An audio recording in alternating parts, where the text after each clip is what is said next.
We finna go in here and check on old Charlie Bezy.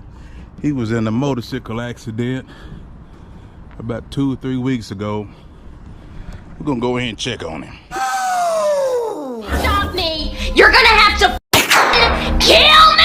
Shit! On three, slap me a picture. 1, 2, 3. Slap me a picture. Hey everybody, it's Charlie Bezy. What's up, guys? Y'all know who Bezy is, but he's got something he's got to say. He's had an accident on his motorcycle. A lot of people don't know. The ones that know, but he's just gonna give us a word to be aware. He's one of the best motorcycle riders I know. If it can happen to him, it could happen to any of us. Yeah, you know, we figure if I go back the other night and went through all the motorcycles I've ridden since I was in college, had about 16 total. I've logged about anywhere between 500,000 and 750,000 miles total. Wow. If you add all the stuff together, somewhere in there, closer to 500,000 it is 750. But and that's different bikes, so you kind of think, differently when you've never had a wreck. I've slid one down a couple times showing out, slid old Z1900 around in a 360 in the grass, that kind of thing. Fall off it, laugh, and get up because you're 20. Yeah. And so you don't kind of think it's going to happen to you, but, I can tell you now from experience, after 51 years of riding, that it can happen to you. 90% of motorcycle riders wreck, and it's not their fault. You kind of know, everybody knows what they can do on their bike, and everybody kind of knows their point of. Some don't realize it, but most people know. Hey, this is my limit, and you usually ride within your limit. Right. And that's an inbred safety feature that you have just as a person. It's made into you. But when you have a wreck like I did on August the 7th, which was a group of us just going down to Blue Ridge, Georgia to look at a motorcycle at the Yamaha place, and then come back up to Blairsville to eat some barbecue, 6 of us. I'm the 5th rider in a group of 6. We're just putting along, and we get out of Blairsville on 19 up to Highway 74 there at Murphy to turn right. We've already decided, all right, we'll just go back and go through Deal's Gap and end the day that way. And it was like I said, it was a Thursday, so it wouldn't have been a super busy day. Right. And we turned right on 74, and we're heading down through there. We're in a commercial area, and for some unknown reason, like I said, there's 6 of us in a row, 1, 2, 3, 4, and it gets to me, and an 83-year-old lady pulls out in front of me, which I never even see. I still haven't seen her yet, other than in the pictures. And Dan sees it coming. I've got one guy behind me, so Dan Carver's behind me. And Dan said he yelled car. I'm not sure 100% that I remember hearing the word car. All I remember was waking up, laying on the road, just like a YouTube video where a camera falls off of something and then it stops rolling and then you're looking right down the asphalt. That's what I'm looking at through my helmet. That's the exact look. And all of a sudden a woman shows up, sits flat down on the ground, grabs my head and says, "Don't move. I'm EMS, trained EMS, don't move." Had people there trying to move me the whole time, and she got irate and said, "You're not going to move this man until EMS tells us what to do when they get here." She was my little angel that was there that day. What was her name? But her name is Hannah. Her mother's name was Kim. Her mother was with her. Now, I didn't know any of this at the time. And she asked me while she's holding my head, do I know anybody that I need her call? And I said, yeah, my wife Sharon. I gave him her number. Of course, I was conscious, so I could. And so it was her mother that ends up being the person that calls Sharon to let her know that I've been in a wreck. Now, they didn't know what was going to happen to me after that ambulance took me away. Right. They didn't know if I died 1 minute after I left or what. Right. Regardless, that's what happened. She ran across me and through the median and across the other 2 lanes of traffic and then into a field. Her kids, showed up. Dan said later, to help her with her stuff. They made the comment that she don't really need to be driving. And so, again, it was her fault. The write-up was her fault. State troopers are the one that did it. I was just outside of Murphy city limit. But anyway, went to the hospital in Murphy. They made sure I wasn't in super trauma, but I did have to go to a trauma hospital. My choices were UT. Of course, I'm from Jefferson City. Actually, what's interesting, I was even born in Murphy. And but the trauma issue was to go to either UT or their UT did not have a bed. My other place, the hospital in Atlanta, I mean the hospital in Murphy was an Erlanger hospital, and they're obviously, it's just like our little hospital in towns at Tenova. There's Erlanger, so they recommend I go to Erlanger in Chattanooga. They had a bed open, I went there. They took me there. My hip was broken on the right side, not the ball and socket. The socket that holds the ball was broken. So it didn't break my femur like is 90% of all hip breaks. Right. It was the socket. And I had a punctured lung and 4 broken ribs on my left side. So obviously when you have broken ribs, it restricts your breathing. And you can go into actual respiratory failure because your body won't let you get your breath enough. So you're breathing like that. That was just barely on the edge of that case for me. Really? Because I had to cough, and you can't because your body won't let you cough. And it's a scary, scary feeling. But anyway, so went there. They knew that they were going to have to do surgery on my hip and fix it. But once they started getting me ready, they found out I was 2 units low in blood, and they didn't know where the blood was. So I had some huge trauma to the left side of my left leg, but no break. And then my hip was broken over here, so they didn't know if the blood loss was internally from the hip or internally here where it's just swollen up. This leg was so tight, it was tight as a coin to flip. My knee was all whacked up to here. This knee was all whacked up to here. Ankles all swollen. But no blood bleeding out. No blood bleeding out, which was the initial scare, because they knew if that was, they're going to have to do emergency surgery, find the problem, and cauterize it and get to quit bleeding or I'd bleed out. On the inside. Yes, and so they did another scan and found out that they didn't see anything, and so they wanted to give me 2 units of blood first and see how my body retained it. Now I'm Putin again, so but they wanted to find out how I retained it, and so what happened was on the blood, put 2 units of blood, waiting to see if that blood was going. I was going to keep it, and I wanted to loosen it somewhere. Right. So the accident was on, like I said, the 7th, so that was on a Thursday. They'd scheduled a surgery on my hip for Friday until they found out I had the blood problem. So then they changed the surgery date till that following Monday. So now you're talking about 8th, 9th, 10th, 12th, I guess would have been that Monday. And so we had the surgery on my hip on Monday the 12th. So they took 2 plates in, had 13 broken bones around that joint.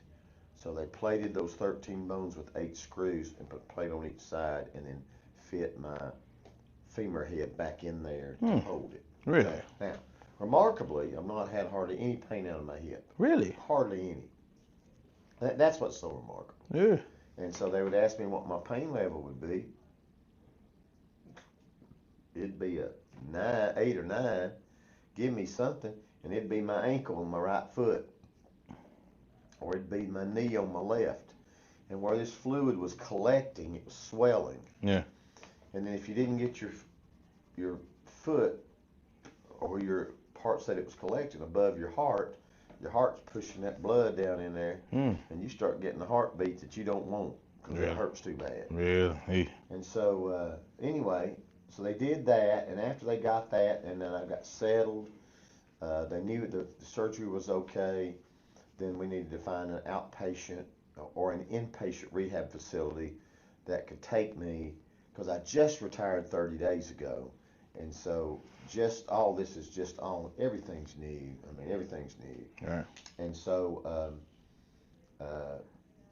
they talked about this place, and we were still talking about UT at the time, again, because me being from Jefferson City, Sharon, we're 3.5 hours away from home because of the traffic. Right. Up here, we're 35 minutes, 40 minutes. 45 minutes. 45 minutes, whatever. Close enough, but we're 45 minutes to get here. Big difference. She can come and go. We've got dogs. You know, we got things that we have at the house we got to take care of. So anyway, they suggested that I try Park West. It's actually Patricia Neal Rehab Center. Not Park West, Patricia Neal, but Fort Sanders. Fort Sanders, West, yeah. Patricia Neal Rehab Center. And this place has been a dadgum unbelievable experience for the people that have been here, how nice they are, how good they are, how dedicated to their jobs they are. I got 2 doctors that are just absolutely fantastic. I have different problems when I have surgeries, and as you know, I have what we call an esophageal diaphragm spasm, and it's either from what they're running down my throat when I'm having the surgeries, or what it's irritating what's called the what's the nerve, honey, that we're talking about? Not the Zephyrin, Your esophagus at the end. yeah, of but the it's a specific nerve that triggers your impulse to swallow and to burp and to hiccup. This is a thing that happened last year when I had surgery, and what it does, it develops a 6-second automatic hiccup burp response. They call it a diaphragm esophageal spasm. And it's uncontrollable. I can't do anything about it. And you've witnessed it. You've been here. Oh yeah. And every 6 seconds, I do this, and it just does it. Well, I'm sitting there after that surgery, about 2 days after surgery. Everything's fine, and I'm sitting in the chair, and I go, and I went, oh God, that felt like it did last year when I had that surgery. And I went, and here it started for 7 straight days, 24 hours a day. Doesn't matter if you're asleep, don't matter if you're awake. Bed shakes every 6 seconds. Really? You can't sleep. So what happens is you can't lay down either, because if you lay down and you spit up or anything, you choke because you can't control when it does it. So I've learned through this process that I can't sleep on my back anyway, but I have to sleep on my back because I can't sleep on my side because I have to sleep at an angle. Right. So I find that angle that I can get the best relief from, and then you've got heartburn. So what it does, and if it catches you right, it'll shoot a bunch of acid up into your throat and your nostrils and burns the living crap out of you. If anybody's ever had that acid reflux. Yeah. Oh God! So they started giving me some Tums and some stuff on a regular basis. It really did a good job of neutralizing the acid that I would occasionally kick up. It would kick it up, but it wouldn't burn at all. That was good. So I basically relegated myself to the food here's been fantastic. Been fantastic. It's restaurant quality. I'm not kidding you. But I've just been drinking Ensures, because if I eat the food and burp it up and get choked. Yeah. But an Ensure, if I'm gonna get choked, it's just on liquid. Liquid, yeah. And much easier on my system until I decided, or we decided, or whatever, figured out how I could take something to stop these spasms. So it's so crazy that I'm in here for the hip broken and the ribs, which you can't really do anything for. You just have to wait them out 5 or 6 weeks. And then you got the punctured lung that it wasn't punctured bad enough to where I had to have surgery to fix it. Right. So you got to wait its 5 or 6 weeks to get it back to where you want it. And the lung, and I'm not, and my ribs aren't broken in the front; they're broken in the back. When I hit the car, Dan said it looked like I was ejected out of a fighter pilot's seat out of a jet. Yeah. So he thinks I saw it enough to hit those brakes, dip down, hit the rear quarter panel, and then he said as soon as I hit, I went straight up just like an ejection seat. Did one full, complete roll. The car and the motorcycle are going on off at the angle so the road is clearing. Yeah. And then I'll flip and land on my back. And then my girl, Anna Dockery, is the girl holding me there. And so, and Dan was kind enough to get her name and information and phone number and write it down on a piece of paper, take a picture of it and send it to me. And I knew at some point I would call her and thank her. Right. And so, anyway, got all that done, got here. I'm at Patricia Neal now. They've taken great care of me. I'm getting better, but it's just so crazy. We spent more time trying to figure out why I have these spasms than literally than my hip broken and all that, because I'm not having any pain and problems with my rehab. But it's trying to get these. Now, we never did find the culprit of why I'm having the spasms, but we know the spasms stopped night before last. And I've had only 1 or 2 hiccup spasms since then. I'm still on the same medicine that we think helps, but we don't know. Right. So we haven't changed what I'm taking on my medicines because of it. Right. Anyway, I got a real blessing to first have friends like you and those that have come by to see me that have made it much easier to deal with, knowing that you're just not laying here looking at the sky. All right. And to get to talk about it and get it out. Get it out, yeah. That's a huge thing. But I got a chance to. I finally said, I'm gonna call her and have a conversation with her and hope she's okay. And I did, and she was at home. And she and her mother had been coming back from cleaning a house over in Murphy. They live about 2 miles from where this wreck happened. And got a chance to talk to her. She was so sweet, so kind. And we were talking about what happened, and she told me how she was having to battle the people around her to keep them from moving me. Because she's seen it.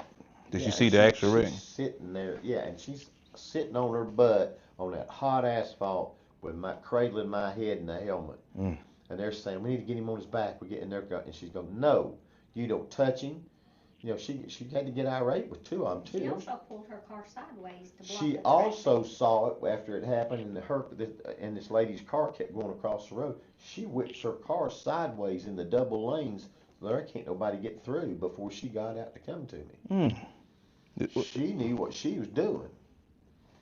And I thanked her for all of that, and I made the comment. I said, you asked me while I was laying there.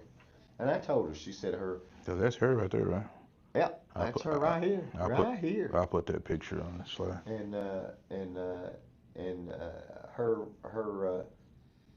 She had asked me, I said, you had asked me for a name, and I gave you my wife's name and phone number. And she said, oh yeah, I gave it to my mother. So her mother was the one that called Sharon to tell her that I had been in a wreck. And she said, she's here today. Do you want to talk to her? I said, your mama? And she said, yeah, I'll hand her the phone. She hands her mama the phone. So I talked to these 2 women for an hour and a half.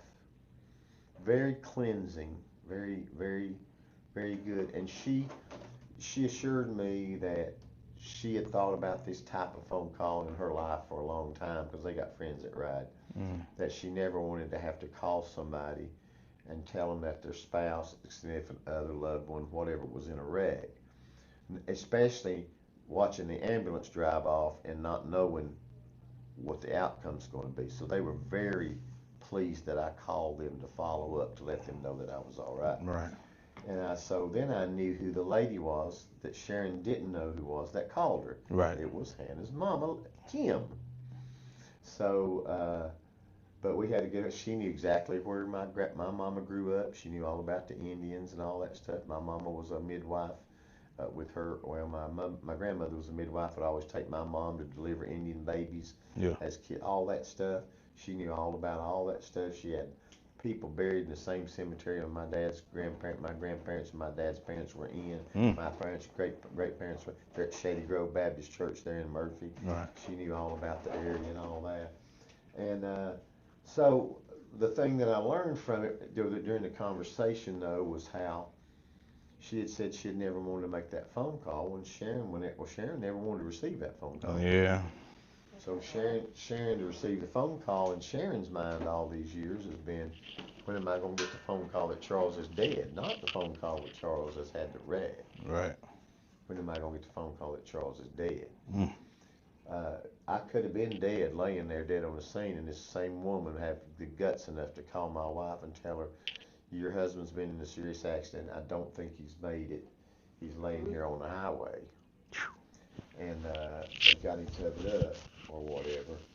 And that could have been that wreck. So all those times I've talked to my wife and told her, you know, text her and say, okay, and she puts me a smiley face. Her concern's always been, I'm okay, I'm not dead. Mine's just, I'm okay, I'm not wrecked. And that is something I never considered until I talked to Kim about how bad she didn't want to make that phone call to tell somebody that I was dead. The house on the motorcycle? Yes, Really? always. Because every time that he would leave, I would pray, you know, that the Lord would put a shield of protection around him and help him to get where he was going and back home safely. Yeah. Because I figure if you ride them long enough, eventually, you know, you're gonna have a wreck. You know, you can do that in a car or anything else, but I guess my biggest fear was always dreading that the policeman would come to my door, because I would know when they walked up what they were gonna say to me. All these years. Did you know All that? these years. No, You didn't know that? that's what I'm telling you. Right. My little meager mind is just Male ego. male ego is that Yeah. Charlie had a wreck. Well, no, just I'm gonna ride my bike and I'm enjoy gonna my ride my bike, Saturday. but my fear for her was just to call to tell me I had to wreck, like what happened. Right. The whole wreck could have been though that Charles is dead. Right. I wasn't. Could have very easily been. Cause he's been riding ever since y'all been together. Yeah. So that's always been a prayer that you. Absolutely, every time. And I knew when I met him that his passion was motorcycles. Right. And I never wanted to take that away because that's something he enjoys. So, you know, I knew this. But I always knew the day was going to come when I would get a call. Either he was really bad hurt or he had passed. Right. So that was a thing that just is really was worn on me since this happened, and is a reason that I'm choosing at this point in my life to not ride. You know, yes, it'll happen in a car. Yeah, it can happen. Yeah, the Lord's got your number. He does. When He pulls it, you're gone. No question about it. I'm a Christian. I'm a believer. And I know that's true. No matter what you do, when it's your time to die, you're dying.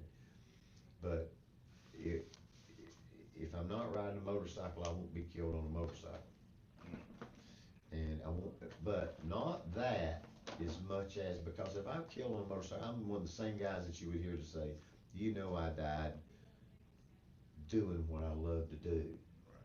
But I don't love making my wife feel that way every time I leave the house, and I never knew that I was making her feel that way.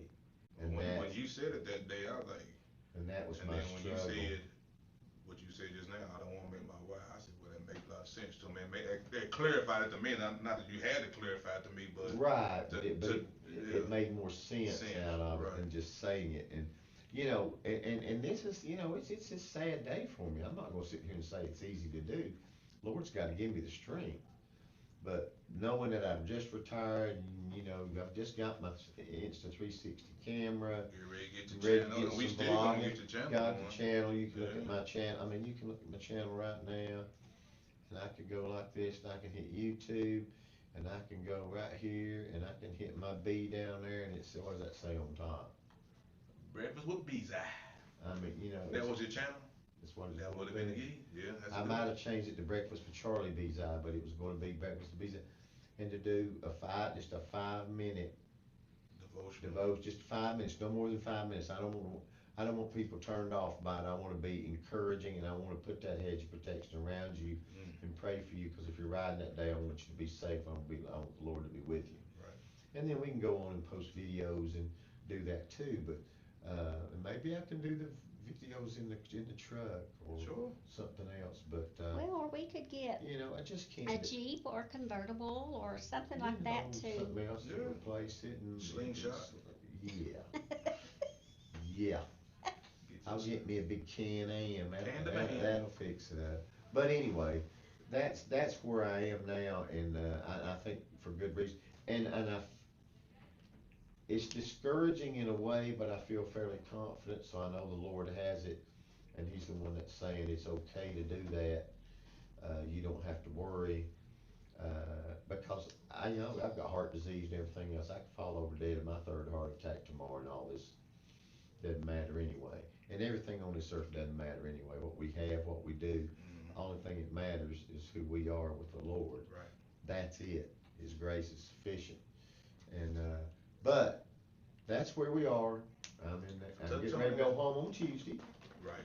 And that's gonna be a little transition back to the house, and my wife took some time off to be with me and take care of me. She's like a angel nurse. So. Touch on that a little bit that you said the other day about the 90%. Oh, that's another thing. 90% of the motorcycle accidents aren't the motorcyclist's fault. That's huge. And I'm one of those advocates, you've heard me say it a million times, we do polar bear rides all these years, all this stuff. We had the best polar bear ride last year ever had. In 23, 4 years, it's the best one I ever had. Yeah. More people showed up. Getting bigger and bigger. This just gets bigger and bigger. It's wonderful. They accommodate us over in Pigeon Forge. Yeah. But one of the things I always say to people, and I could now attest to it more than anything else, is watch it. And I do it jokingly, but I also do it in a serious tone, Right. because I know it's true, is always be watching out for the blue-haired lady. And the blue-haired ladies who got me, guys, the 83-year-old blue-haired ladies, exactly who I've been preaching about. Watch out for them. I missed them. Never saw them. Still hadn't seen them, other than what were in the pictures. Right. Without anybody telling me about what happened and showing me, I wouldn't have known what happened yet. Right. And I'd be here. So it's true. You ride one long enough, you are going to have an accident. The question is, I've been listening. There goes guy. I've been listening to him drive by on Kingston Pike for a week now, for 2 weeks now. But anyway, it's true that it will happen. And I'm an ego guy. I'm masculine. Not going to happen to me. I'm the best rider in the world. I'm a defensive driver. Well, I had a friend get run over at a stoplight in Townsend, and he wasn't moving. He was waiting for the light to change. Was that his fault? No. How many years did he have to be driving a motorcycle to be stopped at a red light for a little old blue-haired lady to run right over him? Right. You better be wearing protective gear. Right. I can tell you right now, and I don't know if I can do this, but I'm gonna shout out to Bon Armor. Bon Armor, I've wear a Bon Armor top, a Bon Armor bottoms, and I had my Bon Armor equipment on. And as you see, other than bruises, I don't have road rash and all that stuff. Yeah. And it's because of that equipment right there. Yeah. That now they had to cut it all off of me, so it's all ruined. Right. But that's okay. But I had it on, and I don't care. It's 90 degrees. Yeah. I'm gonna put it on, and guess what? I'm just gonna have to sweat a little bit, and it's not. And guess what? It's just gonna have to be a little uncomfortable, Yeah. and that's okay. So you buy the lightest you can, wear it. But I was pleased and proud to have all of my equipment on, from boots all the way up to my shark helmet. And you've always wore protection like that. I'm a little lackadaisy on it, but that right there has kind of got me, my mind opened up to these. Well, I got it. Wear it. Even the fact that Jim, that rides with me, that was hit by the deer, Right. wears an inflatable jacket that's tethered to his motorcycle, a nice $700 helmet, boots. Another thing, kind of like Bon Armor, his are older, that go under his jeans. And you know why he's wearing it, don't you? Why? Because if you ride long enough, you're going to have an accident. And that was one of those things where the guy in the back yells, "Deer!" Yeah, that's all he got out of. And the comm said it was deer. Jim, all he heard was "deer." That's how fast it happens. And then all of a sudden, he's rolling down the road and broke 6 ribs and his collarbone and everything. I still don't know why I didn't break my collarbone. But anyway, 6 No way you didn't break your back. But that's how it taught him I need to be wearing body armor all the time, because I don't have a choice if a deer runs out in front of me, or a bear, or a dog, or anything else. Right. So, but it's something to, and the helmet thing's another thing. You gotta wear your helmets, man. You gotta wear them. You better get you a good one. It's gonna pay for it. All your face will be gone. And they'll be rebuilding your chin and your nose and putting all your teeth back in. Tell about what he was thinking about while he was. Oh, he was he's actually literally somersaulting down the road, and in his mind, he's thinking, gee, and he's banging, bam, bam, and he's thinking, boy, this helmet sure is doing good. As it's smacking the ground, he comes to a stop. He ain't got no breath left. Remember, he broke 6 ribs. He thought he took his last breath that day. Right. And he's laying there looking up, and he can't get his breath because it's all knocked out of him. And he told me, he said, Charlie, I thought I'd taken my last breath that day. And then all he could do was to get what he could get, and he lived. And then he's the same way. I don't even ride. Yeah, you can tell anybody, you know this. I don't even ride without my bright lights on, even in the middle of the day. I mean, and I've got the LEDs. You could land a 747 with my lights at McGee Tyson, but she, for whatever reason, whatever was going through her mind, or whatever wasn't going through her mind, decided in the middle of a row of motorcycles coming by that she was going to pull out. Me being number 5 out of 6. Was made it a little bit more bizarre because everybody's coming by and saying, well, what'd you pull out for? Y'all, you had 6 of you together, y'all even weren't all through yet. Right. And Hannah told me that she, they waited at the light that we'd come through on our group before they turned out to get in line. So she was behind Dan in her car. Okay. And that's how she was there when she was there. And so, I just can't give enough thanks to Hannah and Kim for being there, and for the Lord to place them there. Right. And for her to send me a live invite to her church service on Sunday. Okay. And that they put me on the prayer list. It was really moving experience to see good people like that that are out there, but not only that they had the wherewithal and the whereabout to stop. Yeah. And act. Yeah. Instead of driving on and saying, I hope he's okay. Blocking traffic and everything. Yeah. Blocking traffic and everything. That is a stand-up thing for someone to do. Yeah. And she said her son asked her, said, how was the man on the motorcycle? And so she was so happy that I called to give her an update. Right. How did you feel when you got that phone call? What was you at work? I was at work, and this was the thing. For about 2 weeks, I had the awfulest feeling that something's going to happen. And I can remember thinking, oh, I just hate this feeling, because I know something's coming, don't know what it is, right. But something's coming. So that day, it was about 1:30, I guess, or so. 2 o'clock for the red cap. Well, okay, then it was after that. I get spam calls all the time, so most time I don't answer my phone. Right. So my phone rang, and I just thought, I'm not going to get it because it's just spam call. And then something said to me, you should have answered that phone. And so I thought, it's just spam call. So then, about 2 minutes later, I got a call, but it was Charlie's phone. And I think it was Dan that called, and that's when he told me. Now, the lady had called first and left the message for the phone call that I didn't answer. Right. But then Dan called and I answered, and then it took them at work about 45 minutes to get me settled down before I could even leave. Before you could leave. Mm-hmm. Wow. And then me being in Murphy, knowing she was going to have to leave from there and come all the way here, and then my daughter-in-law, Kara, stepped up like a daughter-in-law and said, met me at my house and took me to Erlanger in Chattanooga. Okay. And stayed a couple days with me. Yep. Okay. And she took my car back home, and then my neighbor Desiree and Bobby brought Charles's truck down to Erlanger in Chattanooga so that I would have a way back home. Man, you talking about having a team. And then my buddy Eddie Piper, who lives in Chattanooga, is a 5-minute walk from Erlanger. So my brothers who came to see me and check on me got to stay with him. Okay. So they were right by the hospital. Right.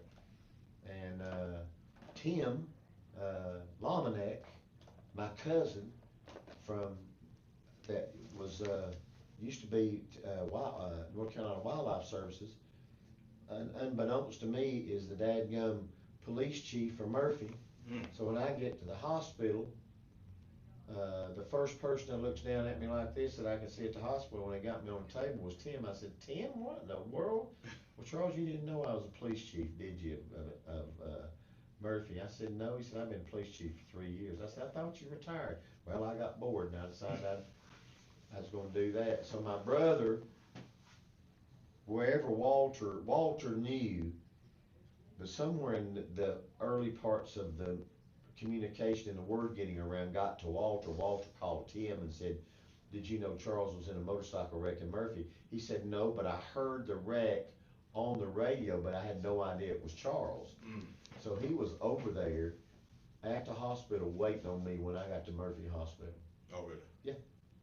So what they do, ambulance you from Murphy to Chattanooga? They ambulanced me from the Murphy to Chattanooga, Erlanger, and then when I came here on a Thursday, so I've been here Thursday a week ago. I've been here about 9 days now. Right. They took me from, once they knew where I was going here, they took me by ambulance from Erlanger here. They had to airlift you. They did not have to the airlifting thing would have been a necessity had I been really bleeding and having an issue with that. So I was fortunate there, because that breaking that hip or breaking those bones in the leg and you sever an artery, But having the gear on kept you from, you just beat up, but not. Yeah, because you remember those things got thigh pads in them and everything. So all of that is that cushioning all happens. So I just shout out to Bon Armour, and I shout out to Jim Moore for stressing the importance of wearing safety gear, because of what happened to him with that deer was basically the catalyst that I said, I really do need to get that stuff. I need to suck it up, and I need to buy the good stuff, not the cheap stuff. And I need to wear it, not buy it and hang it up. Buy it and wear it. And so I started doing that. Yeah, is it a pain in the butt in the morning to go ahead before I leave on Saturdays to put that on first, then put my pants over it, then put my, but you know what? Yesterday going to Chattanooga. How do you feel when he said he was done riding? What make you? Happiest day of my life. Huh? Happiest day of my life. Wow, okay. Because that means that I don't have to worry about him, a 67-year-old man, 2 heart attacks and 14 inches of his guts taken out, high blood pressure, high cholesterol, and being out on a motorcycle as well. Riding around with a bottle of nitros in case something happens. That's right. And when you said that to me, and I heard it, it just lets me know how much he loves his wife. Something he loves to do, but you're more important to him. He don't want you to put you through that anymore. I'm not putting you through it. I said, man, you know what, that's. We're tight. I mean, we are. Yeah. We're very tight. It don't take a whole lot to please us. How long y'all been married? Our anniversary was August 23rd. August 23rd. We've been married 22 years, and we dated 2. Really? We've known So each we've other been for 24 years. Almost 45 years. That's all right. But I'll tell you He's what. my best friend. It's all right. I'll tell He's you my what. best friend. You can't. You look at it different when it happens to you, and I hate that it has to happen to you to look at it different. So you got to really be able to sit down before something happens to you sometimes and look at it, and maybe have a more honest discussion than what she and I have ever had about. I mean, I've not really sat down with her and said, now listen, when I go riding, just like you just asked her a minute ago, when I go riding, how do you really feel? Right. I'm so dang anxious, I can't work all day, I'm worried, I'm waiting on that phone call every day, and I'm scared to death you're gonna get killed, and there's gonna be a deer jump out in front of you, or a bear, or a dog, or a helicopter's gonna fall out of the sky on you, or you're gonna run off a chariot hail skyway, and nobody know where you are. Don't want you riding by yourself, want somebody with you, just in case something happens. Well, we all know those are good ideas, because what happens up there? Right. And you ain't got no freaking radio signal. Right. So you gotta throw all that stuff into the mix. And my minuscule mind is just thinking, good, send the text, she sends me a smiley, I smile, and I go on and ride like it's no big deal. It's a big deal. It's a big deal. But yeah. you also sometimes would say, "Oh, don't worry about me. I'll be fine." Oh yeah, all the time. Yeah. Oh, don't worry about me, I'll He'd be say fine. that to me, and I would In think a way he for don't me, get it. but in a way for me to hope that it takes a little bit off of her worry. That's the only reason I would say it. Right. You know I'll be fine. I've been doing this for 50 years. I'm gonna be fine. You know that. You don't have to worry about it. Yeah. In a way, in my mind, it don't take any of the worry away from It her. didn't, not at all. And two, What I had said. anxiety attacks for a week at the hospital Oh, down God. there at Erlanger. Oh, I really? sure I did. forgot to tell you that. Yes, yeah. I had not seen her have the anxiety attack. I knew she was anxious, I have anxiety. and she has anxiety, but I had not seen her actually physically get this emotional and body reaction to being worried out of her mind, because she was lucky, I guess in a way, lucky enough that I was coherent. Listen, I could have been knocked out the whole time, been out the whole time. She'd have had to have make every decision down there. Right. She'd have had to make every decision how to get in and out of that dang hospital parking lot. She'd have to make every decision on how to do this. She'd have to call everybody herself. You know, I had to get, we had to get her best friend and husband to drive from Jefferson City down and bring her back, even though she had the truck. Right. All that was delivered and everything. And I don't think I even told you, I told Janet, I said, there's no way in heck that I want my wife driving back to Jefferson City without one of you all or somebody with her in that vehicle or driving her forward.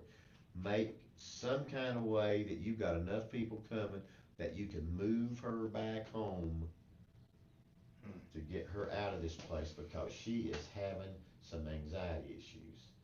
I'd never seen her that way. We like to never got out of that parking garage. The maze. It was a maze. She said, yeah. So have you always had anxiety like that, or that was the first time you had an attack? Like, could you physically seen it for yourself? Oh God, I've I've never always- seen it before in her. You never seen it? I knew she had it, but I had never physically seen it. And I didn't look at her to see her, and I knew she was, I call it, jonesing. Right. I see her jonesing over there, and I'm thinking, oh my God, she is actually having an attack. And she was out of it, dude. I mean, it's like a mental breakdown, and I'm thinking, she can't do anything in that state. I've got to make a phone call or two, and I've got to have somebody commit to me, say, Charles, we will take care of it, to get her back up to that house with the dogs. Yeah. Let's get me to Knoxville. She can manage pretty easy 45 minutes. Right. But, and all the things, and, you know, just like this today, somebody had to order that stuff that I just ordered. It had to be done. Well, it ended up having to be me. But, and what if I wasn't capable of doing that? What if I was still laying here with a tube in my mouth? I'd figure it out. I'm not saying you couldn't, but my point is, But not if I was in that anxiety state that I was in. I couldn't. She can't function. You ever had that before? I've always had anxiety, But not an attack like that? but not like that. Really? Mm-mm. It tore me out of pieces. You I mean, never had a wreck like that before? No, not since I've known him. No. Really? Oh, You never laid it down since y'all been together? the GoldWing? Or anybody, I guess, for that man. I've laid two bikes. I laid my 900 bike down twice, That's but I was in before my her? 20s. In the 20s? I was in my 20s. Oh Lord, I could lay down and it didn't, and scratch my old arms. It don't hurt. Right. Bounce Get up back like on you- it, ride a wheel. Right. Those, but that's then. This is now. But Yeah. this They're older. this is 50 miles an hour, 45, whatever it was, right to the side of a car. That's everything stopped, and Yeah. except my ejection. There it is. That's crazy. But none over here. I see that doggone hip pads and all that. Look at this. Even though you got a broken your Look at hip, but look at doggone, this we didn't hip have thing. it. Man, this is a clean, good job that they did on my hip. I tell you what, Erlanger Baroness in Chattanooga, I highly recommend that hospital. Really? That's Yes. They were the bombs. So you stay out of the hospital, but if you gotta go, But that's it- the one you wanna go That's to. right. And especially if it's a trauma. That's something else I think the Lord took care of, because he wanted to go to UT and there wasn't a hospital bed, And when I was sitting down there, I thought, the Lord wanted him here for a reason. Mm. And he got the best care. Best care. That's awesome. And sidebar, the best nurse that's here where he's at now is my niece. That's exactly Got right. Her that name's right. Brittany. She is on it, Brittany, too. my favorite niece. She Even though is. she's my only niece, but Look she's at my that hip- favorite look at niece. that She's hip surgery. excellent. Wow. Golly. Matter of fact, I told her this morning that she was a great Yeah, that nurse. whole hip surgery right there. I don't know how many stitches You that told her is. what? I told her this morning Yeah. that she was a great nurse because Charlie is a really hard stick to draw for blood, Me too, yeah. and he had his first heart attack in 2015. There's only 3 nurses that I know of has been able to draw his blood. Out of his That's vein. right, that's Really? right. And they always have to do an ultrasound to find a vein. Brittany is one of them that drew his blood Is this that morning. right? And I had a girl in here, I don't wanna down or anything, she's really good, she was my nurse last night, she's really good. She's not a nurse, she's gone for the day, but, she, tried to stick me this morning, and Big. I told her about everything, and she was okay with that, but she has to try because that's part of the protocol that you're supposed to try it. And so she tried twice and didn't get it. She said, "You told me." And I said, "This ain't my first rodeo like this." Brittany comes and gets over here in my hand and gets it out this morning for like nothing, because I had to have blood drawn today. 'Cause That's they huge. They gotta do vital. That's huge. Yeah. I'm the same way. I'm a hard stick. I got little bitty number 3. I don't forget them little small ones. Yeah. I tell them before they get started, hey, look here, I'm a hard stick. Please don't dig in me. Every time they put me to sleep or something like that. They won't do it, but they get one shot at me. 1, 2. That's it. And, that's it. And they can get the ultrasound machine in here, and they do whatever they wanna do. Yep, that's But- huge. She's awesome. She did that, and I was proud of her this morning. Well, we wanted to bring y'all this story so Bezy and the people that's been asking, he's Processing a lot of stuff right now. he calls me. I knew his mind was good, even though he's crazy as a Betsy bug. I knew his mind was good when he told me. He called me 3 times. I was at work, and I'm like, Bezy, call me 2 or 3 times. What's going on at 10, 11 o'clock at night? Yeah. And then first thing he says is, I ain't got to worry about my radiator. I don't have a radiator problem, a water pump problem on my O2 no more. I said, oh, you got it fixed? He said, no, I had a wreck. So the bike's total, so yeah, of course it's not gonna be a water pump problem anymore. Yeah, I didn't get that one solved. That's gonna bug me the rest of my life. But you would still ride it like it wasn't nothing wrong with it. I know, but there was. Yeah, goodness gracious. And the thing that's even funny about it, I stayed up till 1 o'clock in the morning, Wednesday night, to get that water pump, that new water pump and thermostat to put on. Did you put it on? I put it on, and to get it going, so I could go with them down there to Blue Ridge for this to happen. And I get about 30, 40 minutes down the road, and I see that temperature gauge meter start to come up again, and go, I'll be a son of a gun. And I've done all what I'm supposed to be doing. I've got a blockage somewhere, and it's gonna have to be done, or I've got a bad reader, or I could have had a leak in a head gasket and didn't know it. There was something that was seeping, there was something that was letting it overheat, but yeah, it didn't fix either, but it ain't gonna be fixed now. Yeah, you ain't gotta worry about it no more. No, it's gonna be on Nehas Cycle or whatever it is, salvage out of Florida. Right, out of Florida. So That'll what be you gonna think about doing with the Valkyrie? It's gonna sell it. SELL it. And the trailer?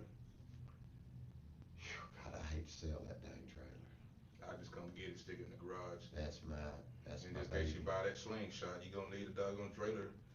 Pull with that slingshot to carry your doggone. Slingshot, you see Well, me you ain't riding gonna that- need the trailer. You gonna see me Well, that riding slingshot, if y'all go traveling, you can travel that slingshot. Slingshot. What's a slingshot? It's that. It's three- 2 wheels it's up that front, two- but you you sit it like can a sit drive 2 like a people car. side by side. Oh no, Yeah, I don't like go a back. car. I won't ever get back on the bike again. It's not a bike, It's not a bike, it's a car. Oh, But it's, I know what you're talking about. Yeah, I know what you're You got talking the about. one- side by side. one wheel in the rear, I know yeah. what way you're back talking there's about. a You two. want one, don't you? So you got the Oh. green lights, you want one. You're riding that though, won't you? I don't know. I have to got me, I mean, I'm scared right now. I know, yeah. We're all scared, we're all gonna get through this together. We're gonna walk through it together hand in hand. Well, you can always rent one. And we're gonna get direction. You can rent one for your polar bear ride. Yeah, I could do that. I could do that. That's That's Charlie right. Bezy, y'all. We don't wanna stop the polar bear ride. No, we got good It's momentum going on, yeah. Good momentum and gosh. so Good fellowship. Good Man, people, all the good people you done fellowship. brought together, Oh, different my walks God. of life. I mean, Absolutely. people wouldn't even ever meet Got each people other. driving from Middle Tennessee to do a 1 hour drive to Pigeon Forge and eat and go Yeah, home. Alabama, on a 35, Georgia. On a 35-degree day. You gotta try. And then you got Rono. Throw that guy in there. Orders the same That guy- meal every time he goes in there. He'll drive from here, from Egypt. You brought me, did you bring me? TC grill, mushroom, and I'm gonna fried mushroom, and I'm gonna have to have somebody heat that up for me to eat We that. we'll have it. God bless America, thank you for bringing that to oh, me. you know, bro. I think you were half out I'm of gonna make it a when copy he of that come when you put in. it on your channel too. Oh, that'd be sweet. Yeah. That would be sweet. You know what, Charlie? What? I think you were half out of it when Slappy come in. Oh, that I what it was, was? but I did see that. You didn't see that, but I brought you. No, I did see it. Oh, you knew it was something. You know what it was. No, but when I was a saw little it, bit I out thought of it. that son of a gun brought me. All right, that was a great visit with Charlie Bezy. Time to go to work, get after it. That was a great message he put on us. Bond Body Armor. Bond makes it easy to stay protected with their versatile armored shirts. They're comfortable, stretch where they need to, and most customers wear them with just a t-shirt, while adding protection to the vulnerable parts of your upper body. Shirts turn any shirt, jacket, or rain gear you have in your closet into armored gear. And that armor is CE Level 2 protection in all the right places. It's lightweight, flexible, and protects the most likely injury spots if you have an off. Lots of size options mean the shirts fit a wide range of body types. Bond shirts come with CE Level 2 armor for your back, shoulders, and arms. Made with the highest quality materials and are sewn right here in the USA. So even us big and tall men talking about meat, Slappy Dog, can have safety gear. This has been Slappy approved. Hey, hit your boy up and like this video. Subscribe to that bad boy. Don't forget to personalize it. Hey!